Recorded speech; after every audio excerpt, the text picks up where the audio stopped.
Smart FM. Smart Career. Hai Smart Listeners, setiap orang pasti punya mimpi ya, dan inginnya sih dalam berkarir kita menuju ke mimpi kita yang kita idam-idamkan. Lantas seperti apa sih mengejar mimpi dalam karir?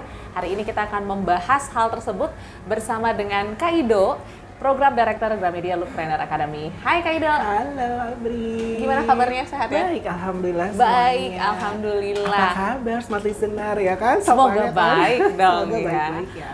Oke, hari ini kita ngomongin tentang mengejar mimpi ya, bukan film, tapi ini mungkin bisa relate sama perjalanan karir Kak Ido gitu. Terus kalau menurut Kak Ido sendiri, penting nggak sih kita dalam hidup mengejar mimpi? Wah, penting banget ya. Buat aku tuh jadi manusia itu harus punya mimpi sih Oke. ya. Aku lebih bilangnya cita-cita. Karena banyak yang merasa tuh kalau mimpi itu kayaknya sangat sulit diraih ya, gitu ya. Padahal sebenarnya kan kalau dulu kita dari kecil kita belum kenal dengan cita-cita ya. Tapi mimpinya pengen jadi fairy tale gitu kan ya, fairy tale pengen jadi peri-peri, pengen jadi apa. Tapi buat aku selalu bilang cita-cita sih, gitu Audrey. Jadi kenapa? Karena seorang manusia kalau nggak punya cita-cita nggak punya goals. Betul, nggak hidup ya? Nggak hidup, nggak punya tujuan. Lalu juga yang terpenting adalah kita jadi nggak tahu kita mau ke depan mau menjadi seperti apa, sampai di titik mana, dan akan bermanfaat atau mungkin berdaya guna buat siapa gitu sih. Oke. Nah kalau ngomongin tentang cita-cita kan memang kayaknya kelihatan jauh banget, tinggi banget gitu ya. Kayaknya sulit banget jalan yang dilalui untuk mencapai hal tersebut. Lantas gimana nih untuk kita yang mungkin sekarang ini lagi memikirkan sulit-sulitnya, capek-capeknya ngejar mimpi dan akhirnya nggak melakukan apa-apa untuk ngejar mimpi atau cita-cita? Oke. Sayang banget sebenarnya. Sayang ya? Sayang banget. Karena gini, kecuali kita dilahirkan menjadi seorang bangsawan ya, seorang yang sudah tajir gitu ya dari kecil dengan segala macam fasilitas, Tapi kalau belum, buat aku nggak bisa. Tidak ada privilege di situ.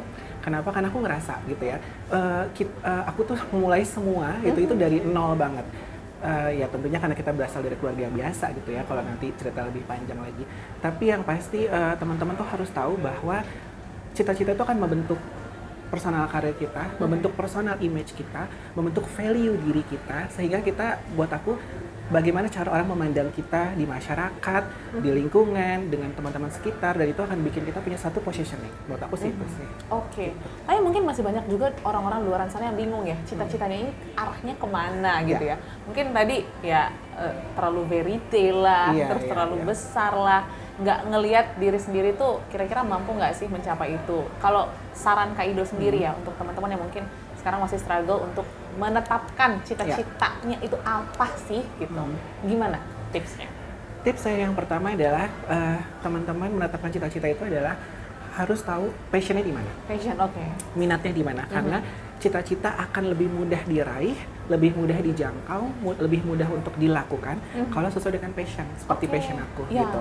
Itu penting banget, itu yang satu. Yang kedua adalah teman-teman harus tahu mulai menyusun kita mulai dari mana sih. Jadi udah tahu passionnya, buat menuju ke arah situ sampai mana. Akhirnya kalau aku tuh, contohnya dulu aku pernah aku kecil tuh pengen jadi cita-cita jadi penyanyi, mohon maaf tapi walaupun suaranya nggak bagus-bagus banget ya.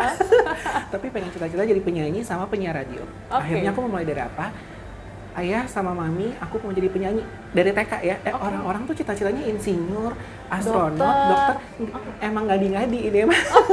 Anak cowok bungsu tiba-tiba pengennya jadi penyanyi gitu. Terus ayahku bilang, emang kamu pede? Emang kamu bisa? Emang kamu segala macam? Iya. Ya udah, akhirnya apa? Dari mulai nyanyi di kamar mandi, aku bilang aku dilesin dong, les vokal. Jadi aku sempat les vokal 4 tahun di Pranajaya saat itu. Terus belajar nada, belajar range vokal gitu. Habis itu katanya aku nggak bisa cuma les vokal doang, latihan lagi. Emang dari kecil emang agak-agak banci tampil ya gitu. Jadi ada panggung 17 Agustus di mana, pengen. Terus kalau Adi mau lagi ada show biasa gitu ya? Show atau mungkin organ gitu, organ tunggal gitu main, suka biasa ada keyboard. Sosok berani pengen nyanyi. Betul. Terus kalau ada di rumah lagi ada kumpul keluarga, mohon maaf, emang maunya tampil mulu gitu ya. Jadi di depan nenek, di depan kakek nyanyi, di depan teman-teman nyanyi. Jadi itu sih. Dan menurut aku itu jadi apa ya? Jadi ngebentuk kita akhirnya lama-lama tahu stepnya kemana. Lalu nanti arahnya mau kemana dan pelan-pelan akan sampai ke situ sih. Kalau dengan konsisten, memang intinya adalah persisten dan juga konsisten. Tapi gimana menurut Kak Ido tanggapan akan cobain banyak hal, baru kamu akan menemukan cita-citamu. Is it good or buang-buang waktu? Depend on sih, sebenarnya gini, ada orang yang kalau memang sudah tahu maunya kemana, kayak aku selalu suka dengan dunia kreatif dan juga dunia komunikasi. Udah, akhirnya aku nggak kemana-mana tuh, tidak jadi banker, tidak jadi kerja di insurance, tidak jadi di tapi fokusnya ke dunia kreatif mulu. Tapi ada juga teman-temanku cerita yang memang dia itu sebenarnya, Beb, aku tuh kayak masih belum confirm, belum fix gitu ya, belum fix dengan kemauan aku, akhirnya kayaknya pengen coba dulu deh. Contohnya gini, dia tuh suka banget sama dunia balik layar, contohnya kayak jadi YouTuber, jadi apa, tapi dia bilang bahwa nggak cukup cuma paham di teknis, dia harus kerja juga di lingkungan itu.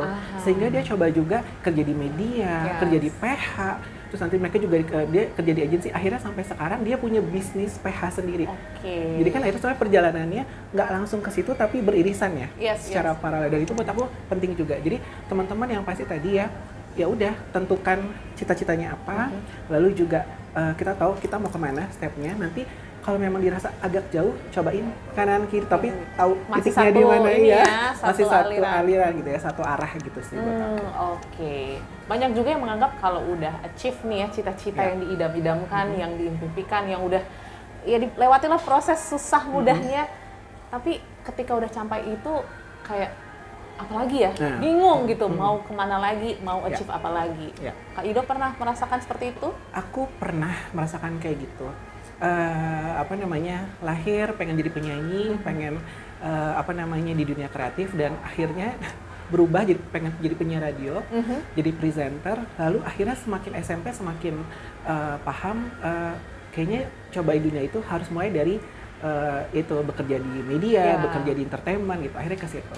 Tapi kalau tadi buat teman-teman ya, kalau di aku tuh gini, setelah kita confirm kita udah sampai di titik itu, yang kedua adalah jangan lupa bermanfaat untuk sekitar. Nah itu, itu yang buat aku sampai juga di fase aku bisa membentuk komunitas. Di Style Indonesia dulu aku sebagai pemimpin redaksi dan juga sebagai pemimpin komunitas. Saat itu aku berpikir aku sudah cukup setengah lah mencapai di goals itu. Tapi apalagi ya, what's next-nya ya, next to do-nya apa? Akhirnya aku pengen coba. Aku punya slogan, makanya aku sampai di program direkturnya Gramedia Planner Academy, bahwa ilmu itu, pengetahuan itu jangan stop di saya, jangan stop di aku, harus bisa dapat ke semua orang lain. Nah, akhirnya kalau teman-teman udah merasa sampai di situ, jangan di situ aja, bagi ke semuanya, di-guide, digandeng, lalu kalau bisa ya mungkin nggak sama persis tapi di-spread gitu lah. Ilmunya, semangatnya, vibe-nya, sehingga kita bisa mencetak minimal menginfluence teman-teman lainnya, mungkin yang generasi-generasi berikutnya. Dan buat aku jadi manusia itu ya teman-teman ya, yang terpenting adalah selain menghargai diri sendiri juga menghargai orang lain dan bermanfaat buat orang lain. Berarti itu indikator sukses mencapai cita-cita. Yes, gitu, karena buat aku jangan menjadi terbaik menurut versi orang, jangan, tapi menurut versi kita diri sendiri dulu. Karena menurut versi orang lain tuh beda-beda, referensinya beda-beda. Komentarnya beda-beda dan standarnya beda-beda. Jadi jadilah standar terbaik buat diri kamu dulu, baru nanti buat orang lain. Gitu. Nah yang terakhir mungkin, ini kan sekarang dengan perkembangan dunia digital, terus juga yang dinamis banget, kayaknya tantangan selalu berbeda-beda ya tiap tahunnya. Setiap detik makanya. Betul, ada aja yang baru dan ada aja yang berubah gitu Kak Ido. Terus apa yang mungkin bisa kita manfaatkan ya dari perkembangan teknologi, terus juga dunia digital untuk membantu kita mencapai cita-cita yang udah kita impikan? Sebenarnya teman-teman yang sekarang ya, ini enak banget, udah dimudahkan. Aku kan geng milenial nih ya gitu, tahun ini 38 tahun. Dulu ketika aku pengen jadi penyanyi, jalurnya semua offline. Nggak ada sekarang aplikasi penyanyi, aplikasi public speaking, nggak ada. Zaman dulu aku megang handphone aja, mohon maaf kalau boleh sebut brand N gitu ya, zaman dulu gitu ya, itu kan baru SMP. S dan N itu kan baru ada di SMP kelas 1, kelas 2. Yang masih gede banget gitu kan. Yang kayaknya kalau Novan kayak bawa telepon rumah ya, bawa walkie-talkie. Nah itu ya udah gitu. Aku dari situ dulu bermulai di situ. Nah, yang paling penting adalah teman-teman harus tahu bahwa dunia digital tuh sekarang memudahkan kita ketemu banyak orang baru, ketemu belajar apa-apa baru. Kalau yang orang introvert bisa memanfaatkan digital Betul. tanpa perlu harus ketemu orang lain, belajar dari rumah, belajar apapun semua dipermudah. Tapi yang jadi plus minus ya kalau aku bilang ya, sebenarnya kayak apa sih mata pisau ya. Jadi kadang maksudku dengan kemudahan itu akhirnya lama-lama banyak yang inginnya instan. Yes. Nah, aku geng milenial, aku selalu yakin bahwa setiap hasil yang dicapai itu butuh usaha.